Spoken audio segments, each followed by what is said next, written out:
गीतों भरी कहानी। इसके अंतर्गत आज हम आपको सुनवा रहे हैं पोपटी हीरानंदानी की मूल सिंधी कहानी का हिंदी अनुवाद कांता। हिंदी अनुवाद किया है राधा कृष्ण चांदवानी ने। सुना रहे हैं नरेश सूरी।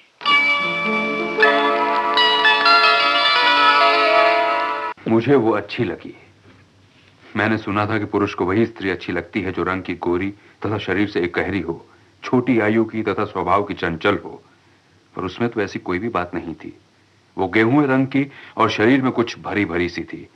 हाँ, सुडौल अवश्य थी। उसकी आयु अनुमानतः 30 वर्ष की थी। स्वभाव में चंचलता के स्थान पर गंभीरता थी। लोकल ट्रेन के 3rd क्लास कंपार्टमेंट में वो ठीक मेरे सामने बैठी थी। उसके हाथों में आधा बुना हुआ स्वेटर था। ऊन को वो बड़ी तेजी से सिलाइयों पर चला रही थी। लोअर परेल स्टेशन आया तो वो खड़ी हुई और साड़ी का पल्ला संभालती हुई उतर गई। दूसरी बार फिर मैंने उसे देखा। तुम्हें देखा है मैंने गुलसिता में, तुम्हें देखा है मैंने गुलसिता में, तुम्हें देखा है मैंने गुलसिता में, कि जन्नत ढूंढ ली है इस जहां में, तुम्हें देखा है।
रख ली आग अपने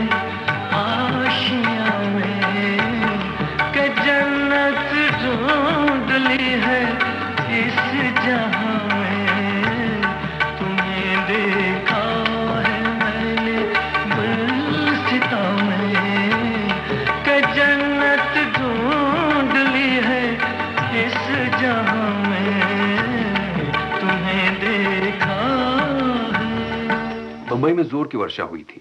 गाड़ी ग्रांड रोड स्टेशन से कुछ पहले ही रुक गई।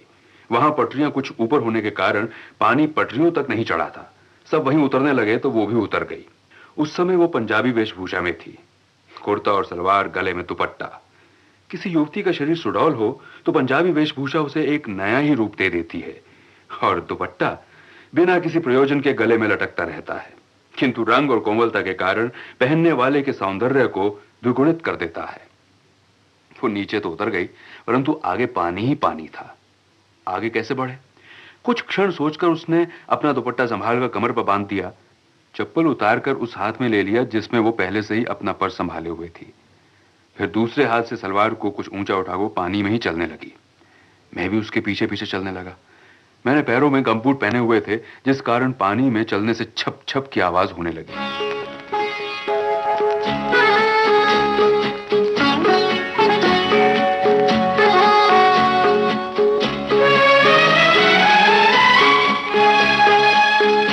रिमझिम गिरे सावन, सुलग सुलग जाए मन, भीगे आज इस मौसम में, लगी कैसी ये अगन। रिमझिम गिरे सावन, सुलग सुलग जाए मन, भीगे आज इस मौसम में, लगी कैसी ये अगन। रिमझिम गिरे सावन।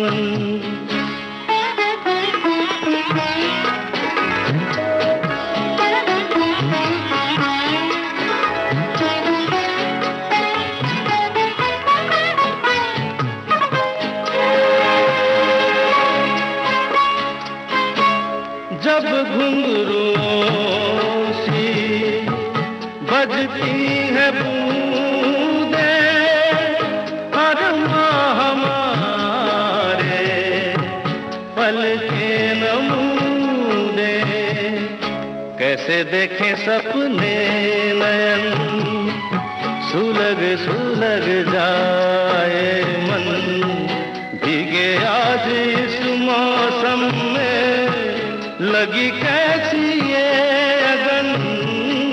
रिमझिम गिरे सावन।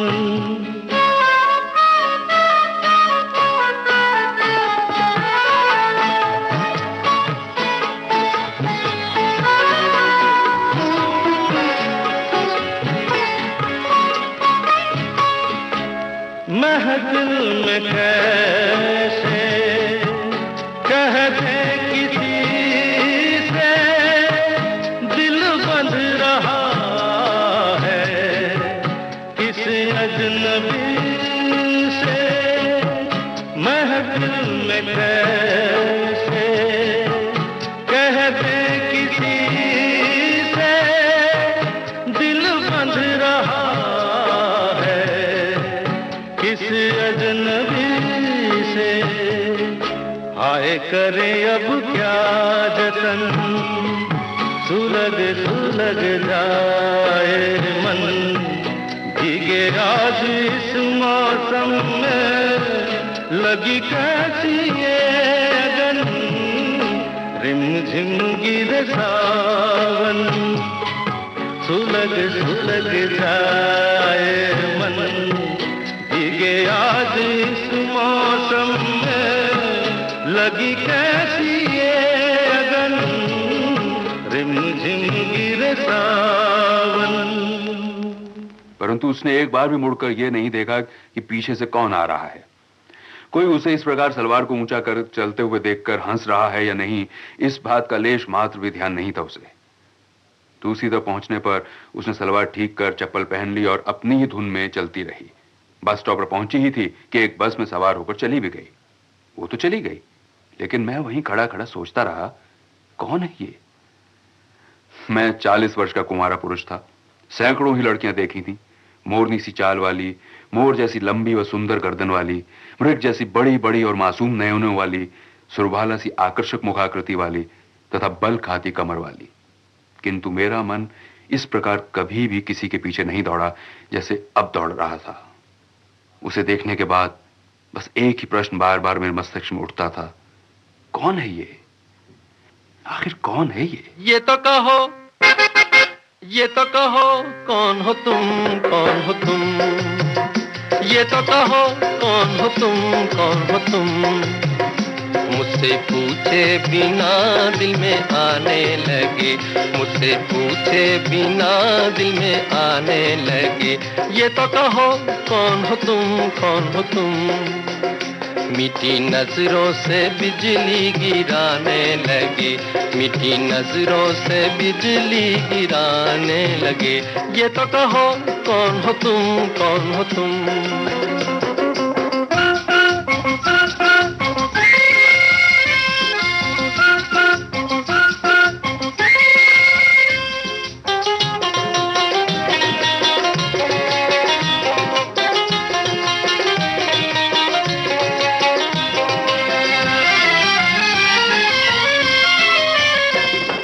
रात भी निराली, ये रुत भी निराली, रंग बरसाए उमंग मतवाली। प्यार भरी आंखों ने जाल है बिछाए, कैसे कोई दिल की करेगा रखवाली, कैसे कोई दिल की करेगा रखवाली। ये तो कहो, ये तो कहो, कौन हो तुम, कौन हो तुम? हाँ, मीठी नजरों से बिजली गिराने लगे, मीठी नजरों से बिजली गिराने लगे। ये तो कहो, कौन हो तुम, कौन हो तुम? चिकन मारे होशा, चिकन मारे होशा, चिकन मारे होशा, चिकन मारे होशा।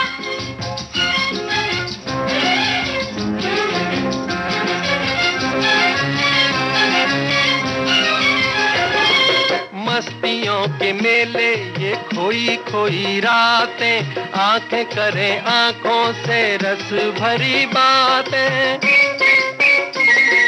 भोले भाले हैं वो मगर देखने में, मुझसे क्या छुपेंगी ये लूटने की घातें, मुझसे क्या छुपेंगी ये लूटने की घातें। ये तो कहो, ये तो कहो, कौन हो तुम, कौन हो तुम? हाँ, मुझसे पूछे बिना दिल में आने लगे, मुझसे पूछे बिना दिल में आने लगे। ये तो कहो, कौन हो तुम, कौन हो तुम?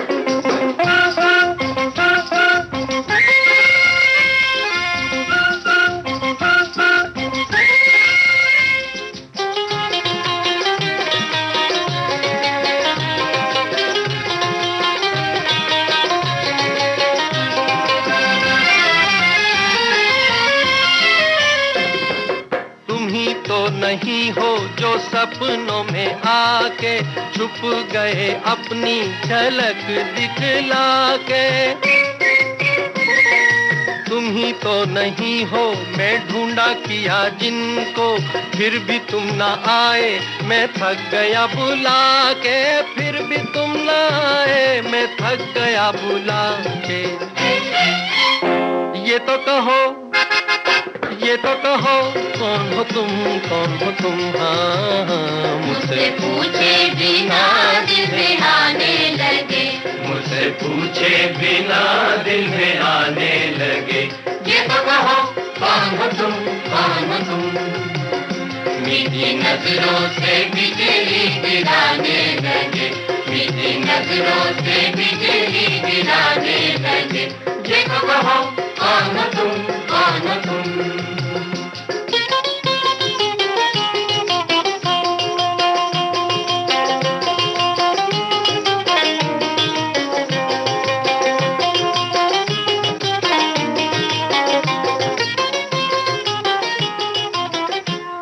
एक दिन मैं शीघ्रता से लोअर परेल स्टेशन पर पहले ही उतर कर खड़ा हो गया। जैसे ही वो ट्रेन से उतरकर चलने लगी, मैं भी उसके पीछे पीछे हो गया। मेरी प्रसन्नता एवं आश्चर्य की सीमा न रही जब मैंने उसे अपने ही ऑफिस के एक ब्रांच ऑफिस में प्रवेश करते हुए देखा। मैं भी किसी बहाने अंदर चला गया। वो अंदर जाकर बिना किसी से बात किए ही अपनी कुर्सी पर जाकर बैठ गई। मुझे बहुत संतोष हुआ कि वो हमारे ही एक ब्रांच ऑफिस में ही तो है। मैंने जोड़ तोड़ बैठाकर तथा कह सुनकर अपना स्थानांतरण भी उसी ब्रांच ऑफिस में करा लिया। अब वो मेरे अधीन काम करने वाले क्लर्कों में से एक थी। मैंने जान पहचान बढ़ाने का प्रयत्न किया, पर यह ऐसा सरल काम नहीं था। बहुत प्रयत्न करने पर भी उसने केवल हां और ना कहने तक का ही संबंध रखा। अपनी सूझबूझ से इतना तो वो जान गई थी कि मैं उसे चाहता हूं। यह जान लेने के बाद वो मुझसे और दूर दूर रहने का प्रयत्न करने लगी थी। इसी बात ने मुझे आश्चर्य में डाल दिया। यद्यपि मैं अपनी समझ से इतना तो जान गया था कि वो मुझसे नफरत नहीं करती, फिर भी न जाने क्यों वो अधिक सचेत होती जा रही थी। मैंने विवाह के पचड़े में ना फंसने का निश्चय कर लिया था। इस कारण ही 40 वर्षों तक कुंवारा ही था, पर उसे देखने के बाद उसे अपनी पत्नी बनाने को उतावला हो रहा था।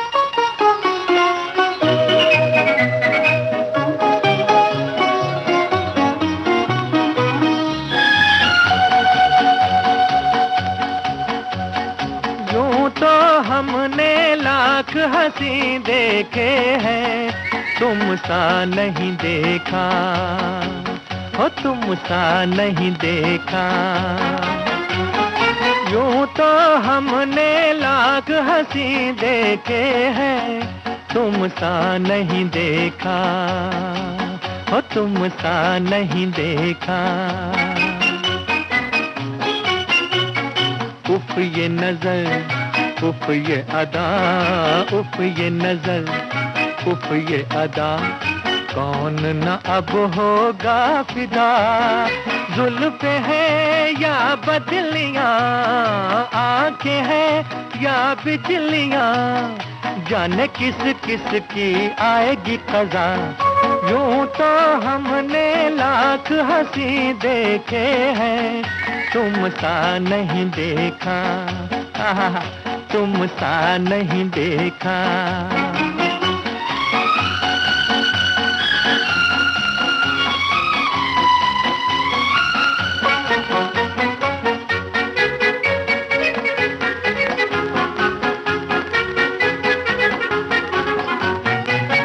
भी हंसी रुत भी हंसी, आज ये दिल बस में नहीं। तुम भी हंसी रुत भी हंसी, आज ये दिल बस में नहीं।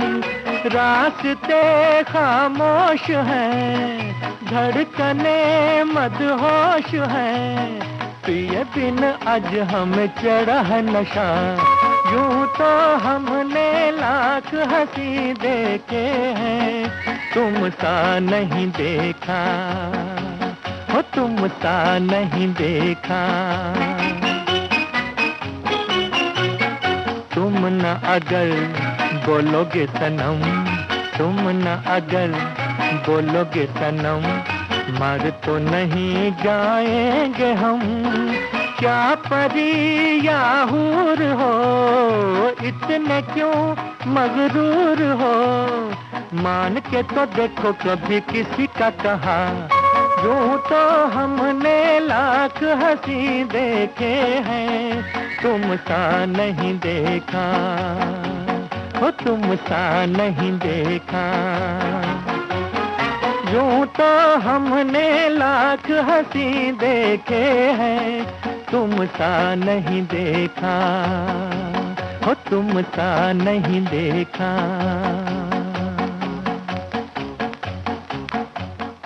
पहले मैं किसी को किसी की प्रतीक्षा करता देखकर उस पर हंसता था, पर अब ट्रेन में चढ़ते उतरते समय, ऑफिस आते जाते समय मेरी आंखें उसी की प्रतीक्षा करती थी।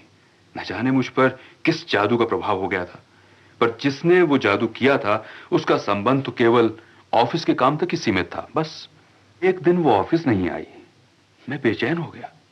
दूसरे दिन उसने अस्वस्थता पत्र भेज दिया, मेरी व्याकुलता और बढ़ गई। तीसरे दिन भी जब वो नहीं आई तो मेरा हृदय मेरे अधिकार में नहीं रहा। मस्तिष्क ने उसे बहुत समझाया, लेकिन हृदय भला कभी मस्तिष्क की बात मानता है? मैंने उसका पता मालूम कर लिया और ऑफिस बंद होते ही उसके घर की तरफ चल दिया। कुछ हिचकते हुए मैंने दरवाजा खटखटाया। दरवाजा उसी ने आकर खोला। मुझे देखकर वो कुछ असमंजस में पड़ गई, लेकिन जल्दी ही संभल कर कहा, ओह आप हैं, आइए आइए। स्वास्थ्य कैसा है अब? मैंने घर में प्रवेश करते हुए पूछा। आज कुछ ठीक हूं, उसने संक्षिप्त उत्तर दिया। आशा है कल ऑफिस आओगी। हाँ, स्वास्थ्य ठीक ना हो तो ना आना, मैंने हिचकते हुए कहा। अब ठीक हूं, कल आने की कोशिश करूंगी, उसने कहा। अंदर से एक वृद्धा की आवाज आई। अरे मुन्नी, कौन है? मां, मेरे ऑफिस के साहब हैं। अच्छा, तो ये उसकी मां है, मैंने मन ही मन कहा। एक बच्ची अंदर से दौड़ती हुई आई और मुझे देखकर वापस अंदर दौड़ गई। उसके चेहरे पर मुस्कुराहट थी, परंतु वो नहीं जिसे देखने की मेरी अभिलाषा थी। उसकी बातचीत में एक गंभीरता थी जिसने मुझे खुलकर बातचीत नहीं करने दी। मैं बातचीत का क्रम अधिक समय तक बनाए नहीं रख सका। चाय पीकर कुछ देर बैठकर मैं चला आया। यह लड़की मेरे काम की नहीं है। मस्तिष्क ने हृदय को अपना निर्णय सुना दिया, पर हृदय भला कब मानने वाला था? वो तो हर समय उसके ही संबंध में सोचता था। धीरे धीरे उसने मेरी तरफ कदम बढ़ाए। एक कदम बढ़ाकर वो कुछ समय वहीं ठहर जाती थी, फिर सोच समझकर दूसरा कदम बढ़ाती थी।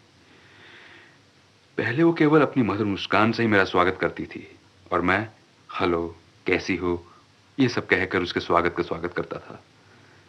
इस कुशल क्षेम से बढ़कर ऑफिस के काम के संबंध में बातचीत का क्रम बना। अब तो कभी कभी कोई छोटा सा व्यक्तिगत प्रश्न भी एक दूसरे से पूछ लेते थे। प्रत्यक्ष रूप में हम अब भी एक दूसरे से दूर थे, परंतु हृदय की गणना के अनुसार हम एक दूसरे के अत्यंत निकट आ चुके थे। अवकाश का दिन था। वो मुझे रास्ते में मिल गई। उसके हाथ में उसी बालिका का हाथ था जिसे मैंने उसके घर पर देखा था। मैंने आगे बढ़कर कहा, गुड मॉर्निंग मिस बालानी, कहां जा रही हो? इसे जूते चाहिए थे, इसलिए किसी दुकान पर ले जा रही हूं। कितनी सुंदर है, मैंने यूं ही कह दिया।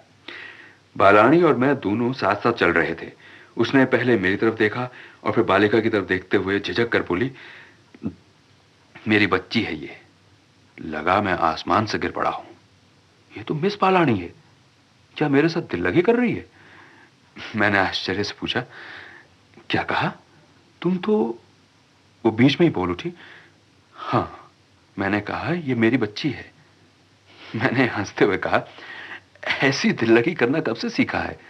कह तो ऐसे रही हो जैसे तुम मिस बालानी नहीं। उसने गंभीर होकर धीमे स्वर में कहा, इस समय मिस बालानी हूं, परंतु कभी विवाह तो किया ही था। मैं हक्का बक्का हो गया। क्षमा करना, तुम्हारी बात मेरी समझ में नहीं आई। अच्छा, बाय बाय कहकर मैं शीघ्रता से आगे बढ़ गया। ये लड़की है या कोई पहेली? अभी मिस ही हूं पर कभी विवाह किया था। इस पहेली को भी मैं ही मिला, वो भी इस प्रकार। दूसरे दिन जब मैं ऑफिस गया तो उससे दृष्टि बचाने लगा। उसने भी मेरी दृष्टि का पीछा नहीं किया, परंतु मेरे विचारों में वो हर क्षण हर पल विद्यमान थी। यूं 2 दिन बीत गए। तीसरे दिन वो जब घर जाने को थी तो मैं उसके पास गया। घर जा रही हो? हां, उसने सर झुकाए ही उत्तर दिया। क्या थोड़ी देर के लिए मेरे साथ चलकर कहीं चाय पी सकती हो? मेरे स्वर में एक प्रकार से निवेदन था। उसने फाइल बंद कर रख दी, पत्रादि मेज के खाने में रखकर बंद करने लगी। मैं वहीं खड़ा था तो उसने मेरी तरफ देखा और फिर उठ खड़ी हुई। मेरी तरफ बिना देखे ही धीमे स्वर में कहा, आप कुछ कहना चाहते हैं? यहां नहीं, कहीं बैठकर शांति से बात करेंगे। घर जाने में देर हो जाएगी, उसने हिचकते हुए कहा। अधिक से अधिक आधा घंटा। उसने क्षण भर के लिए मेरी आंखों में देखा, फिर अपना पर्स हाथ में उठाते हुए बोली, चलिए।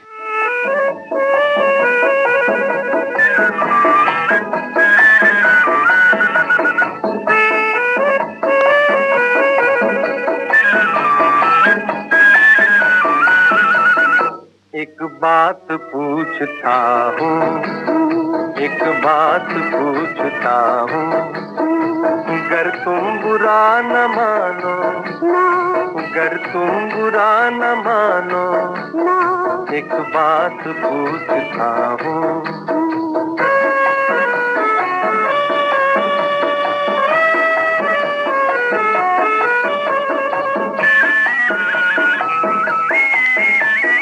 देखा देखा कहीं है तुमने, दिल मेरा खो गया है, मेरा ही हो के मुझसे नाराज हो गया है, नाराज हो गया है। बोलो तो ढूंढ लूं मैं, बोलो तो ढूंढ लूं मैं, गर तुम बुरा न मानो, गर तुम बुरा न मानो। एक बात पूछती हूँ,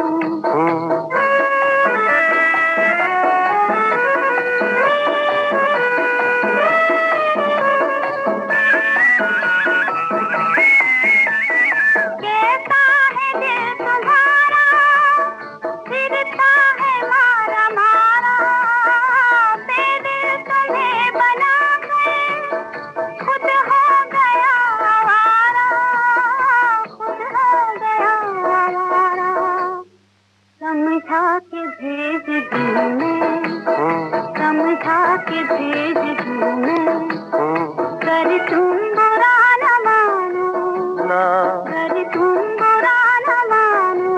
ना एक बात पूछता हूँ,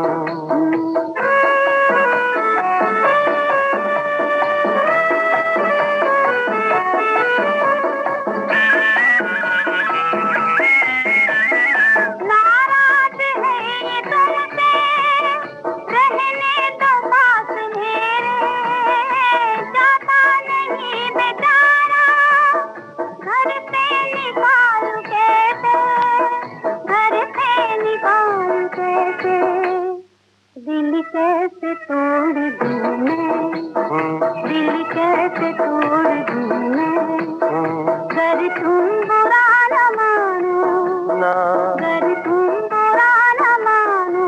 ना एक बात पूछता हूँ,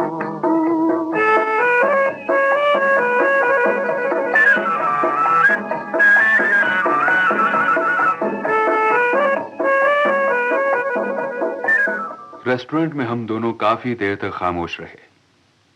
मैंने जब भी उसकी तरफ देखा वो खिड़की के बाहर ही देख रही थी।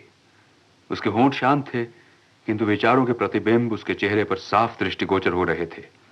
चेहरे पर कई कई रंग आ जा रहे थे। मेरे मन में आया कि ऐसा प्यारा चेहरा दोनों हाथों में भर लूं। नहीं, सीने से लगाकर उसके हृदय की समस्त उलझने मैं ले लूं। अचानक वो मेरी तरफ देखकर मुस्कुराने लगी, जैसे कह रही हो, तुम क्यों चिंता करते हो, मैं अपना सारा बोझ स्वयं उठाने में समर्थ हूं। चाय आ गई थी। मैंने प्यालियों में चीनी डालकर घुमाते हुए अपनी हिचक को छिपाते हुए पूछा, बच्ची का पिता कहां है? वो चौंकी नहीं। शायद उसे इसी प्रश्न की आशा थी और कदाचित वो उत्तर भी सोच बैठी थी। मुझे छोड़कर वो कहीं चला गया है, उसने दूसरी ओर मुंह फेरकर कहा। कहां? मेरी दृष्टि एक क्षण के लिए भी उसके चेहरे से दूर नहीं हुई थी। यह जानने की मुझे आवश्यकता नहीं है, उसने खिड़की से बाहर देखते हुए गंभीरता से कहा। तुमने विवाह किया था? मैंने अपना सारा साहस जुटाकर पूछा। वो गंभीर तथा स्थिर दृष्टि से मेरी तरफ देखती रही। उसके होंठ कुछ कांपे। चाय का प्याला उठाते समय एक क्षण के लिए उसका हाथ भी कांपा। उसकी बाईं आंख के कोने पर पानी भर आया और दाईं आंख से तो एक आंसू निकल ही पड़ा। उसने अपनी आंखें बंद कर निचले होंठ को काटते हुए उसने कहा, मंदिर में भगवान की मूर्ति को साक्षी मानकर उसने मेरा हाथ पकड़ा था और आंसू उसके गालों पर बहने लगे थे। उसने आगे कहा, मैंने फूल माला उसके गले में डालकर उसे अपना बनाया था। अटक अटक कर उसने अपना वाक्य पूरा किया, परंतु ऐसा करते हुए उसका चेहरा लाल हो गया और गला रुक गया। अपना रुमाल निकालकर उसने आंखें पोंछी और नाक साफ की। गिलास में से 2 घूंट पानी पीकर वो चुप होकर बैठ गई। उसके होंठ अब भी थरथरा रहे थे और उसकी लाल लाल आंखों में पानी अब भी तैर रहा था। 5 मिनट बीत गए। चाय ठंडी हो गई थी, परंतु हम दोनों में से किसी ने एक घूंट भी नहीं भरा था। वो मेरे सामने ही बैठी थी, परंतु ऐसा लग रहा था कि वो मेरी उपस्थिति भूल गई है। मैंने सोचा फिर ऐसा अवसर शायद नहीं मिले, इसलिए थोड़ा खांस कर उसका ध्यान अपनी ओर आकर्षित करते हुए पूछा, फिर क्या हुआ? उसने चीनी की प्याली में से एक चम्मच भरा और खाली किया फिर भरकर खाली करते हुए कहा, आप लोगों पुरुषों की जाति बहादुर है ना। कुछ व्यंग्यात्मक मुस्कुराहट से फिर कहा, इसलिए वो संसार भर से डरने लगा। बच्ची के जन्म से पूर्व ही मुझे छोड़कर कहीं चला गया। तुमने उसकी तलाश नहीं की? मैंने पूछा। उसकी आंखों में आत्मसम्मान था। उसने कुर्सी की पीठ पर अपना सर रखते हुए कहा, जिसने मुझे इस शोचनीय स्थिति में छोड़ दिया हो, उसके पीछे भला मैं क्यों जाऊं? मुझे अधिक कुछ पूछने का साहस ही नहीं हुआ। चाय का आधा कप एक ही घूंट में पी गया और जैसे संकेत से कहा हो, अब चले। वो उठ खड़ी हुई। मैंने मुस्कुराने का प्रयत्न किया। क्षमा करना, मैंने तुम्हें इतनी देर रोक लिया। उसने मेरी तरफ देखा और फिर आगे बढ़ी। मैं उसके पीछे पीछे चला। सारी रात में सो ना सका। दूसरे दिन हमेशा की तरह ऑफिस गया। दिन भर मैंने उससे कोई बात नहीं की। उसने भी यह अनुभव नहीं किया कि कल की कही और सुनी हुई बातें ही बार बार मेरे मन में आ जा रही हैं। मैं किसी ऐसे अवसर की ताक में था कि उससे अपने मन की बात कह सकूं, पर ऑफिस में तो ऐसा अवसर मिलना संभव ही नहीं था। 2 दिन पश्चात ही ऐसा अवसर मिल गया। मैं लंच में बाहर नहीं गया था क्योंकि कुछ काम से व्यस्त था। वो बाहर गई थी, किंतु शायद पर्स भूल गई थी, जो कुछ देर बाद ही पर्स लेने के लिए लौट आई। पर्स लेकर वो ज्यों ही जाने लगी, मैंने उसे आवाज दी। वो आई, आकर मेरे सामने कुर्सी पर बैठ गई। ऑफिस में इस समय कोई नहीं था, केवल एक चपरासी था जो बाहर स्टूल पर बैठा ऊँघ रहा था। मैंने कहा, कांता, मैं तुमसे कुछ कहना चाहता हूं। कहना चाहिए या नहीं?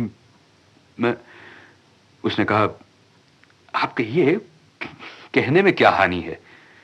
मेरा साहस बढ़ा। कांता, तुम बच्ची को किसी अनाथ आश्रम में क्यों नहीं भेज देती? उसकी आंखों में क्रोध उतर आया, लेकिन उसने अपने को रोक लिया। अपने निचले होंठ को काटते हुए कहा, जिस बच्चे की मां जीवित हो, उसे अनाथ आश्रम में क्यों ठूस दिया जाए? ऐसा बच्चा भला अनाथ कैसे हुआ? उसके स्वर में क्रोध, धैर्य और गंभीरता तीनों थे। वो अनुचित नहीं बल्कि सर्वथा उचित ही कह रही थी। जिस बच्चे की मां जीवित हो, वो अनाथ तो कहला ही नहीं सकता। परंतु मैं तो अपनी समस्या का समाधान चाहता था, ऐसा समाधान जो मुझे रुचिकर हो। मैंने अपनी सहानुभूति की भावना, हृदय का संपूर्ण प्यार और मन का सारा साहस इकट्ठा किया। अत्यंत प्रेम से कहा, कांता, ये तो तुम जानती हो कि मैं तुम्हें चाहता हूं। मैं तुमसे विवाह करना चाहता हूं। हाँ, तुम्हें स्वीकार ना हो तो और बात है, परंतु स्वीकार होने की स्थिति में शशि की कोई व्यवस्था। उसने अपनी पलकें झुका ली। एक क्षण के लिए चेहरे पर आभारी होने के चिन्ह उभरे, परंतु दूसरे ही क्षण वहां दृढ़ता छा गई। उसके स्वर में कोमलता और दृढ़ता का विचित्र मिश्रण झलकने लगा। आपके प्रस्ताव के लिए धन्यवाद। मैं अत्यंत आभारी हूं, परंतु मैंने निश्चय कर लिया है कि शशि मेरे साथ ही रहेगी। मैंने अपनत्व के स्वर में कहा, कांता, इस बात पर तुम्हें निष्पक्ष होकर सोचना चाहिए। मनुष्य सामाजिक प्राणी है। वो समाज के रीति रिवाज एवं नियमों को हंसी में नहीं उड़ा सकता। ऐसी स्थिति में सभी लड़कियां ऐसा ही करती हैं।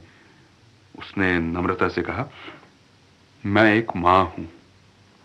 पशुओं में भी मां अपने बच्चे का त्याग नहीं करती है।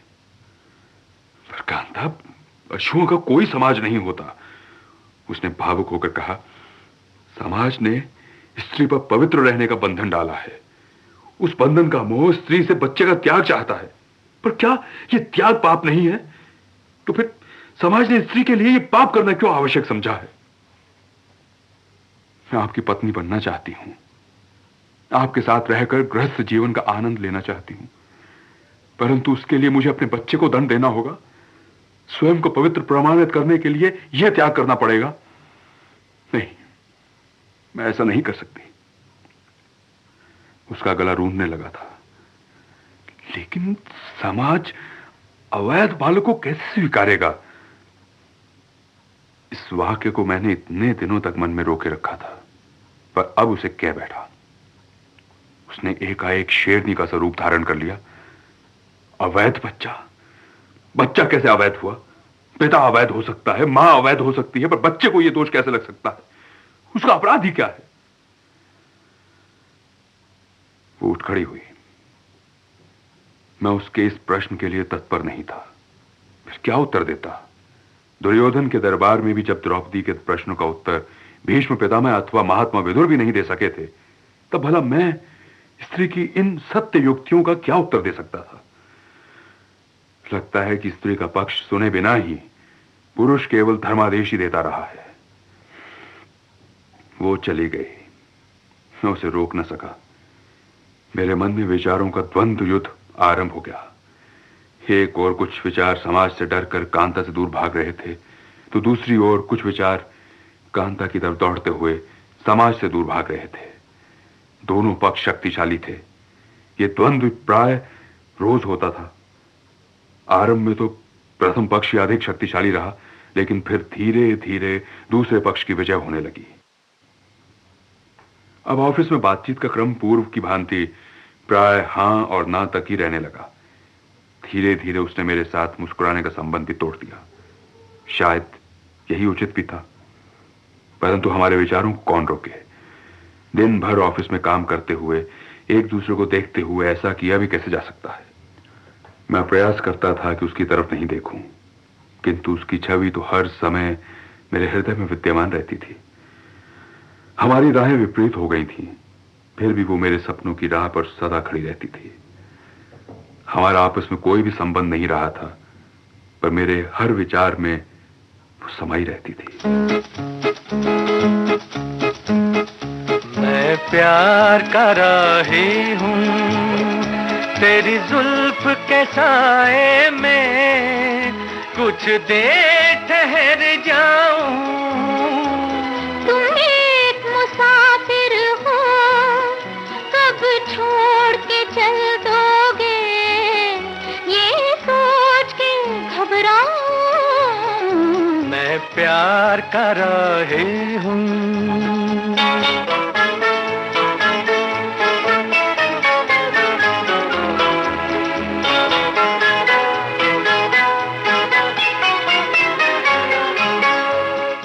तेरे बिन जी लगे न अकेले, हो सके तो मुझे साथ ले ले।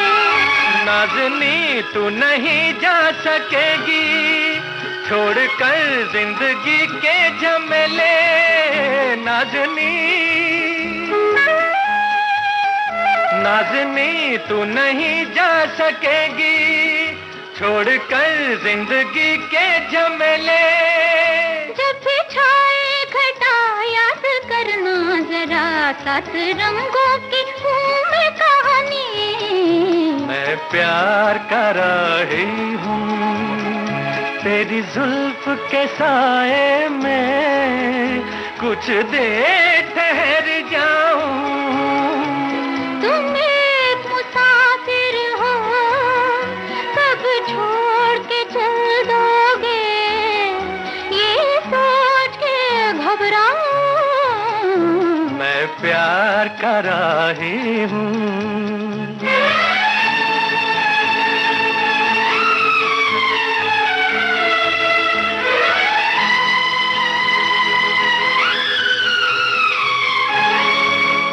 प्यार की बिजलियां मुस्कुराएं, देखिए आप पर गिर न जाए। दिल कहे देखता ही रहूं मैं, सामने बैठ कर ये अदाएं हैं। दिल कहे देखता ही रहूं मैं, सामने बैठ कर ये अदाएं। जबी आप ही की नजर है दीवानी। मैं प्यार कर रही हूँ तेरी जुल्फ के साए में, कुछ देर ठहर जाऊं। तुम एक मुसाफिर हो, कब छोड़ के चल दोगे, ये सोच के घबराऊं। मैं प्यार कर रही हूँ। ओ हो हो हो हो हो। ओ एक दिन चपरासी ने ऑफिस बंद होते समय एक पत्र लाकर मुझे दिया। क्या है? मैंने पत्र खोलते हुए पूछा। वो कांता का पत्र था। वास्तव में पत्र एक नहीं, दो थे। एक पत्र ऑफिस के नाम था, जो उसका त्याग पत्र था, और दूसरा पत्र मेरे नाम व्यक्तिगत था। आपकी व्यवस्था मैं समझती हूं। जैसे मैं आपकी व्यवस्था को अनुभव करती हूं, वैसे ही आप भी मेरी व्यवस्था को समझते होंगे, यही आशा है। मैं जल्दी जल्दी काम समेटकर बस पकड़कर उसके घर गया। दरवाजे पर ताला था। कुछ दिन बाद ऑफिस की तरफ से एक पत्र भेजा गया कि आकर अपना वेतन ले जाओ, लेकिन पत्र वापस आ गया। पत्र लेने वाला वहां कोई नहीं था। मुझसे मिलना ना चाहने के कारण ही शायद उसने मकान बदल लिया था और वेतन लेने भी नहीं आई थी। दिन बीतकर सप्ताह बने, सप्ताह बदलकर महीने, और इस प्रकार एक बरस बीत गया। पहले दिन भावुकतावश उसके घर चला गया था, पर फिर उस तरफ गया ही नहीं। मैंने सोचा, मिलने से बात नहीं बनेगी तो नहीं, उल्टा बिगड़ जरूर जाएगी। खो गया है मेरा प्यार, खो गया है मेरा प्यार, खो गया है मेरा प्यार, मेरा प्यार। ढूंढता हूँ मैं मेरा प्यार, ढूंढता हूँ मैं मेरा प्यार। खो गया है मेरा प्यार, मेरा प्यार, खो गया है मेरा प्यार।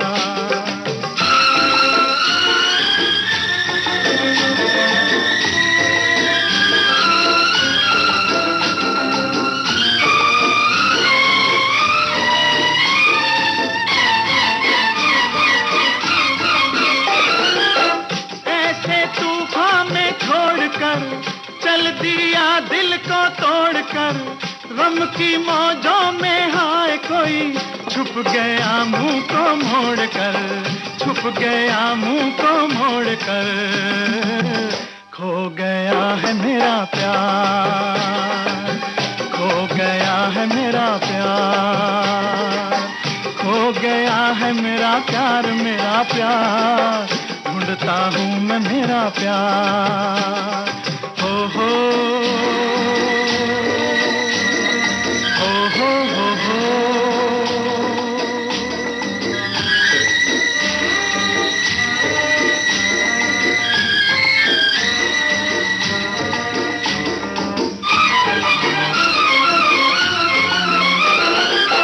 जिंदगानी उदास है, वो कहाँ किसके पास है। गहरी नदियाँ बता दे तू, मुझको मिलने की आस है, मुझको मिलने की आस है। खो गया है मेरा प्यार, खो गया है मेरा प्यार, खो गया है मेरा प्यार, मेरा प्यार। ढूंढता हूँ मैं मेरा प्यार।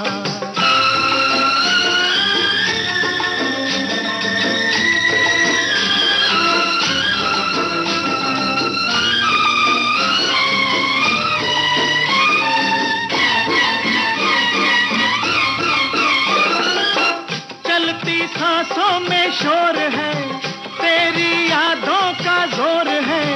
भटके दिल को करार नहीं, जाने कैसा ये दौर है, जाने कैसा ये दौर है। खो गया है मेरा प्यार, खो गया है मेरा प्यार, खो गया है मेरा प्यार, मेरा प्यार।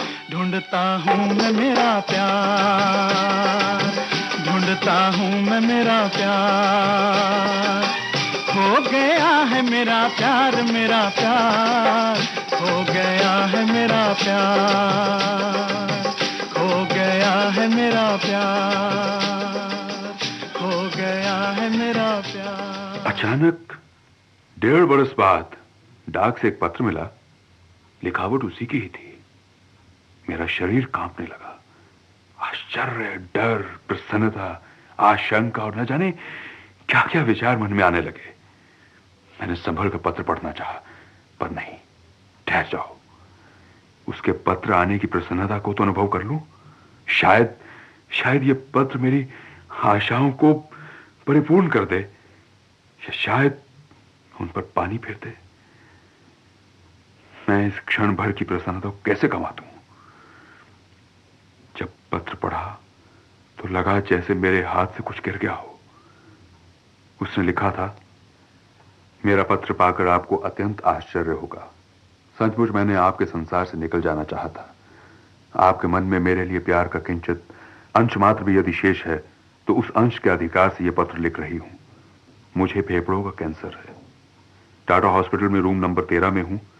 क्या मेरे पास आ सकेंगे? मैंने अविलंब निर्देशिका उठाई, फोन नंबर देखा, फिर टाटा हॉस्पिटल फोन किया। टाटा हॉस्पिटल? हॉस्पिटल में विजिटिंग आवर्स क्या हैं? 5 बजे से 7 बजे तक। बहुत बहुत धन्यवाद। मैंने घड़ी देखी, 4:30 बज चुके थे। मैंने अपनी फाइलें बंद कर दी और बाहर आकर टैक्सी रोककर हॉस्पिटल की तरफ चल दिया। कमरे में वो अकेली ही थी। मुझे देखकर आश्चर्य से मेरी ओर देखने लगी। शायद उसे आशा नहीं थी कि मैं इतनी जल्दी उसके पास पहुंच जाऊंगा। मैं कुर्सी खींचकर उसके पास बैठ गया। कमरा काफी हवादार था, पर कांता को कैंसर है, इस विचार मात्र से ही मैं व्याकुल हो रहा था। कैसे हैं? उसने मुस्कुराते हुए पूछा। वास्तव में ऐसा प्रश्न मुझे पूछना चाहिए था, लेकिन मुझसे बोला ही नहीं जा रहा था। जैसे तैसे कहा, ठीक हूं, पर यह सब तुम्हें कैसे हुआ? उसकी आंखों में सावन की घटाएं उमड़ आईं, घटाएं जिनका सारा पेट पानी से भरा होता है। मुझे अपनी तरफ देखता हुआ देखकर उसने आंखें झुका ली, पर मेरे प्रश्न का कुछ तो उत्तर देना ही था। उसने कहा, मैं फिर एक हल्का सा ठहाका लगाया। मैं 1-2 दिन की ही मेहमान हूं, इसीलिए आपको आने के लिए लिखा है, कहकर वो फिर मुस्कुराने लगी। मेरा सारा शरीर कांपने लगा। मेरे संपूर्ण अस्तित्व ने उसके जीवन को पकड़ना चाहा। तुम मत जाओ, ईश्वर के लिए तुम मत जाओ। तुम मेरी आयु लेकर जीवित रहो कांता। प्रत्यक्ष में कहा, क्या अकेली हो? मां जी कहां हैं? उसने अपना मुंह दूसरी ओर कर लिया। अब वो अपने आंसुओं को रोक न सकी। मैं समझ गया था कि उसकी मां का देहांत हो गया है। फिर भी विश्वास के लिए पूछ ही लिया, क्या उनका स्वर्गवास हो गया है? उसने हां में सर हिलाया। उसकी आंखों में फिर घटाटोप बादल उमड़ आए और बूंदें गालों पर गिरने लगी। मैं कुर्सी से उठकर पलंग पर उसके पास बैठ गया। उसने मेरी ओर करवट बदली और मेरे हाथ से लिपट कर रोने लगी। उसकी आंखों में झरझर आंसू बहने लगे। उसकी आंखें और नाक, उसके होंठ और गला, उसका शरीर और उसका बिस्तर सब सिसकने लगे। मुझे कुछ सूझ ही नहीं रहा था। इस स्थिति के लिए स्वयं को जिम्मेदार समझकर फटकारूं या उसे सांत्वना दूं? ये मेरी प्रियतमा है, मेरा प्यार। मैंने इसे उस समय छोड़ दिया जिस समय इसे मेरे साथ की नितांत आवश्यकता थी। इसका दोष केवल इतना ही था कि यह अपनी ममता का त्याग नहीं कर सकती थी, इसलिए मैंने इसे त्याग दिया था। मां के पवित्र प्यार का अपमान किया और अपने ही प्यार को यह दंड दिया। मैंने उसकी पीठ और सर पर हाथ फेरा, विनम्र होकर कहा, कांता, मुझे क्षमा कर दो। क्षमा के योग्य तो मैं नहीं हूं। उसने रोना बंद किया। अब वो लंबी लंबी सांसें लेने लगी। आंखें बंद कर वो मेरी बांह पर लेटी रही। अचानक उसने अपना सर मेरी बांह पर से हटाकर तकिए पर रखा और मेरी तरफ देखने लगी। उसकी आंखों में कोई प्रश्न देखकर मैंने पूछा, क्या है कांता? उसने हिचकते हुए कहा, क्षमा कीजिएगा, आपकी पत्नी, मेरा तात्पर्य है कि आप। नहीं कांता, मैंने विवाह नहीं किया। उसने एक लंबी सांस ली, जैसे मन पर से कोई बोझ हट गया हो। मेरा हाथ अपने सीने पर रखकर फिर आंखें बंद कर ली। फिर आंखें खोलकर मेरी ओर देखते हुए कहा, आपने समाज की ओर से निश्चित किए गए एक कटु नियम की ओर संकेत कर मुझे ठुकरा दिया था। मैंने उसके होंठों पर अपना हाथ रख दिया। बस कांता, बस, अब तुम मेरी हो और मैं तुम्हारा हूं। उसने मेरे हाथ को अपने होंठों से चूमा। मैंने तो विष पिया है प्याला भरकर, किंतु एक सांस में नहीं, घूंट घूंट कर। उसके स्वर में कंपन था। पहले की बातें भूल जाओ कांता, स्वयं को दुखी मत करो। मैंने उसके मुंह पर प्यार से हाथ फेरते हुए कहा, दुखी? मैं तो अब बहुत ही खुश हूं। आप मेरे पास हैं, भला मुझे और क्या चाहिए? कदाचित सदा ऐसा ही रहे। मैंने उसका हाथ अपने हाथ में लेकर चूम लिया, फिर झुककर अपने होंठ उनके होंठों पर रख दिए। उसने चंचलता से कहा, मैं भला क्या आपसे दूर थी? कभी नहीं। आपकी छवि एक पल के लिए भी मुझसे अलग नहीं थी। उसने अपनी बाहें मेरे गले में डाल दी, मुंह पर लाली दौड़ाई थी, प्रभात समय क्षतिज वाली नूतन तथा गुलाबी गुलाबी लाली। मेरी आशाओं की पूंजी मेरे सामने थी। मेरे जीवन का सबसे प्रिय स्वप्न सत्य हो रहा था। मेरे जीवन का सर्वथा मधुर गीत इस समय गूंज रहा था। पर यह सब कुछ कल ही समाप्त हो जाएगा। अचानक उसने पूछा, एक बात पूछूं? मेरा सारा अस्तित्व प्यार बनकर उसके सामने झुका। पूछो, मैंने सर झुकाते हुए कहा। वो एकटक मेरी आंखों में देखते हुए गंभीर हो गई। देखिए, शशि को मेरे साथ या मुझे शशि के साथ आप स्वीकार नहीं कर सके। मेरे जाने के बाद क्या शशि को आप संभालेंगे? यह उसका तर्क था या आज्ञा, निवेदन था या तीनों मिश्रित थे? लेकिन क्या उसकी इस आज्ञा को ना मानने का साहस था मुझ में? शशि को मैं संभालूंगा कांता। जैसे तुमने उसे संभाला है, वैसे ही मैं भी उसे मां और बाप दोनों बनकर संभालूंगा। मेरा हृदय भर आया।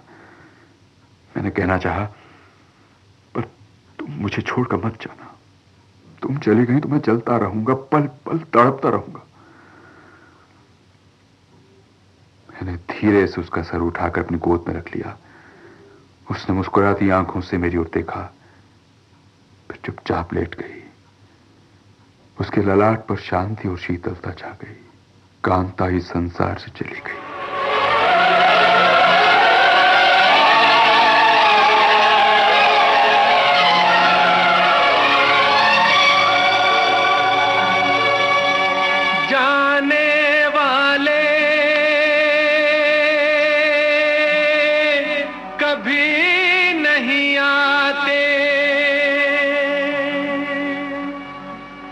जाने वाले की याद आती है। दिल एक मंदिर है, दिल एक मंदिर है, दिल एक मंदिर है, दिल एक मंदिर है। रात जिसमें होती है पूजा, ये प्रीतम का घर है। दिल एक मंदिर है, दिल एक मंदिर है।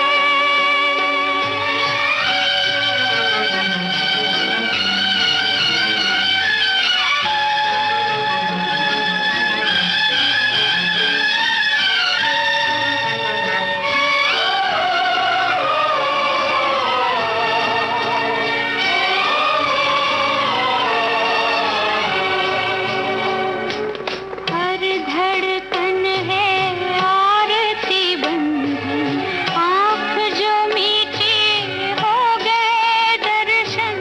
हर धड़कन है आरती बंधन, आँख जो मीठी हो गए दर्शन।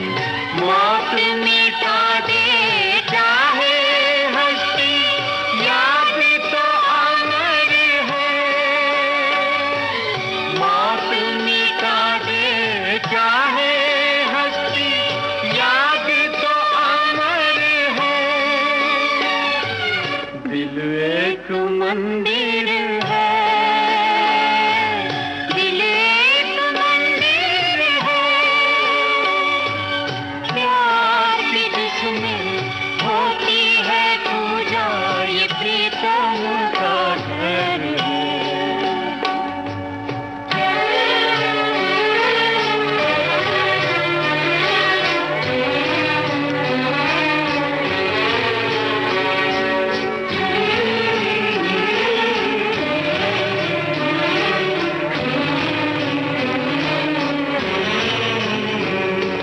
हम यादों के फूल चढ़ाएं और आंसू के दीप जलाएं। हम यादों के फूल चढ़ाए और आंसू के दीप जलाए। सांसों का हर तार पुकारे, ये प्रेम नगर हो। सांसों का हर तार पुकारे, ये प्रेम नगर हो। दिल एक मंदिर है, दिल एक मंदिर है, प्यार की जिसमें होती है पूजा, ये प्रीतम का घर है। दिल एक मंदिर है, दिल एक मंदिर है।